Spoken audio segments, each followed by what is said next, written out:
The safest real estate investing strategy during a recession? Is there any of them? Is anything safe? What do you guys think? What is your opinion on this? Put it in the box below. You guys may have a different opinion than mine. If you think your opinion is different, put it in the chat box below. Curious to know your opinion, but I believe it's wholesaling. I think wholesaling houses and wholesaling properties and the wholesaling business is going to be your safest and best strategy on the way down. Now, does that mean stop flipping? Does that mean stop buying rentals? Does that mean stop owner financing? Absolutely not, guys. If you're focused on other exit strategies, what I need you to understand is this. If you buy right, you fund right, and you execute right, meaning you bought it at the right price, you have the right type of financing in place, and you ran your numbers ahead of time, you got good contractors, and you understand your numbers, and it's not going to get out of control, you're fine, guys. You're not going to have to worry about too much here. Don't panic. But if you were to do one thing, I would think about wholesaling houses.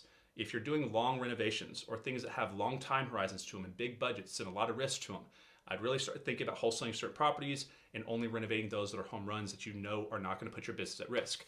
Now let's dig into it, guys. Let me break down a couple of defined talking points why I think wholesaling and wholesaling properties is going to be the single best real estate investing strategy during a recession. So let's get into it. Here it is. Number one is this, guys. You're not taking title, so you have to understand the reason why it's safer as a wholesaler coming through this recession is you don't take on title. Now, what happens when you take on title? You take on risk. You actually fund the deal and you own that property. So in order to get your money out, you actually have to sell the property, right? And what if you can't sell it for what you thought you could? What if you sell it for way less? What if you can't sell it at all? What happens if you can't sell a wholesale deal? You terminate your option contract. Small amount of option money up for risk and some time over here could ruin your life and put you into bankruptcy, right? So there's a big risk comparison factor here going on. You don't have that big risk when you're going under an option contract. You do have a big risk when you're funding a deal. Now, as long as you're running your numbers right, guys, don't panic. You're going to do well in your projects. But just keep that in mind. Which properties do you want to close on? Which ones do you not? If you don't take title, you cannot get beat up and you cannot go through bankruptcy unless you lose it through your marketing dollars. Now, the reason why this is so dangerous right now, guys, is the uncertainty of the future of the marketplace. What happens if the market goes up? What happens if it goes down? Some of you guys are like, go up? Do you think we should be going up right now? Or even over the past 2 years? Or even over the past 5 years?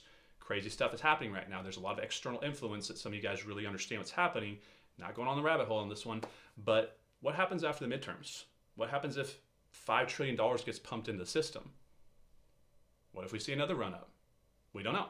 But that uncertainty that we're going to go down needs to go into your mindset when you're making decisions to buy properties that what if it does go down? Keep in mind, over the past decade or so, every property that you bought has gone up for the most part during that project. So 3, 4, 6, 9, 10, 12-month project. The longer the time horizon, the bigger the risk with this current situation. Because what could happen in 6 months? If you have a 20% profit margin and all of a sudden the market drops 25%, where are you at? So you have the risk of the market now, plus the overall risk of just doing the business in general. Contractors stealing from you and whatnot. So to avoid that risk, wholesale on the way down, be selective on the ones you keep and flip. Let's go on to the next reason, guys, and here it is. The second reason I want to give you wholesaling is the best thing for you to do as far as the safest is because your avoidance of third-party risk as far as third-party companies and businesses around you that you rely on to do your business. It's a more of an individual business. It's one in which we're not using a lot of third-party systems and services. So think about a house flipping business in comparison to a wholesaling business. What happens when you flip a house? You have to renovate the house. You have to use contractors. You have to buy materials, go into Lowe's or Home Depot or local mom and pop shops, right? Now, what happens if we see something happen like the pandemic where prices jump? Plywood jumped to like $70 a sheet overnight, it felt like. Electrical wiring, do you remember what happened to that? Concrete. So what happens if price jumps on any product or service? That can affect you if you're flipping a house or you own a property like a landlord. But it's not going to affect you the same if you're wholesaling property, right? So what happens if contractors nationwide decide that, all of a sudden that it's twice as expensive to let them work for you because there's no more contractors in the field or whatever it is. Some weird third-party external event that we can't even prepare for that could be something that's never happened in the industry because of something around us, a company that we have to use, could actually impact your business.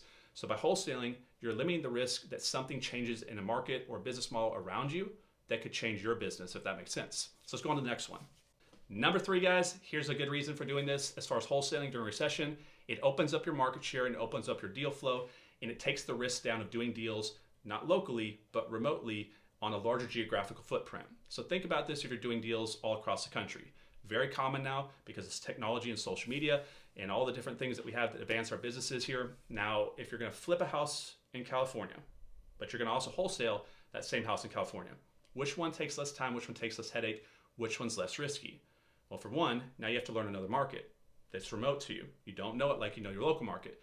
Number two, wholesale is an in and out transaction. There's really no risk. What if you start buying a house in California or anywhere in the country that's not close to you, and you start renovating it, problems arise? Think about the house you flipped locally that you can drive to, that problems have come up, how difficult it was even if they're an hour from you. Now think about if they're halfway across the country. So obviously wholesaling a house can be a lot less risky than flipping. Now let's say you own a rental property in Florida. You could have wholesaled the house, but instead you bought it as a rental property.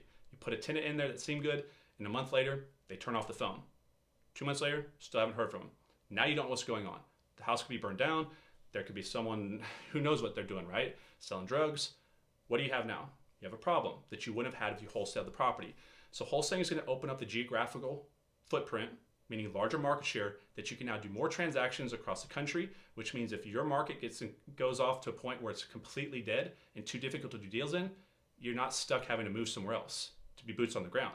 You can now run a virtual wholesaling business or look out there nationally, which a lot of you guys are doing, and wholesale properties all across the country. So that's the third reason. It protects yourself in case your local market gets destroyed or gets very difficult for a long period of time.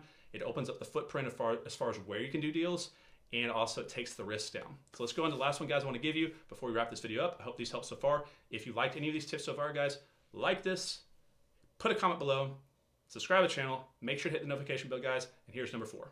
Number 4 is emotion management. You're not going to have to deal with tenants. You're not going to have to deal with contractors. You're not going to have to deal with a bunch of stressed out people in a compressed marketplace, in a stressed marketplace, putting extra pressure on your life. If you're not dealing with tenants defaulting, and you're not dealing with contractors not showing up, and you need this deal done and you're panicking trying to get done, do you think your life's going to be a little bit less stressful, right? So the fewer people in an emotionally charged world that can fuel negative emotions into you, the better, right? I think you have a much more controlled business that you can do for the next year or two if you want to focus on this. Say you're flipping houses mostly, you may move to wholesaling mostly and then go back to flipping when the market turns around, as the same thing with wholesaling properties. But when a market turns and a market shifts, so do mindsets. As you guys know, the world's getting a little crazy out there. Think about all the road rage. Probably some of you guys have seen fights at Walmart and all this type of stuff. People are not doing well. Mental health issues are picking up. And when you're a landlord or you're dealing with contractors or the working class, you really don't know where some of these people are at, right? We want the best for everybody, but sometimes things happen and they get behind in the bills and you don't know how crazy this person's gonna go. You think you know crazy until you meet crazy. And when you meet crazy, you'll know you meet crazy because you've done nothing to this person and they're trying to go after you in every single way because they're not mad at you that you're just asking them to pay for the house that you're letting them live in, right? So the problem is when a market turns and people have nowhere to go and they're stressed out, the landlording business gets pretty tough, right? Because do you want to throw someone out that's gonna be homeless? At the same time, can you let them steal from you, right? Or damage your property? So it's a very difficult situation, guys, that a lot of us have to deal with from time to time. But you can avoid a lot of emotional problems and a lot of emotional stress that we deal with in a lot of the other parts of the business as far as exit strategies. You're just not gonna deal with wholesaling. So I hope you liked the video, guys. Think about it. Put some of your transactions on the wholesaling side that you normally did through traditional strategies. May make it easier, may make you more money.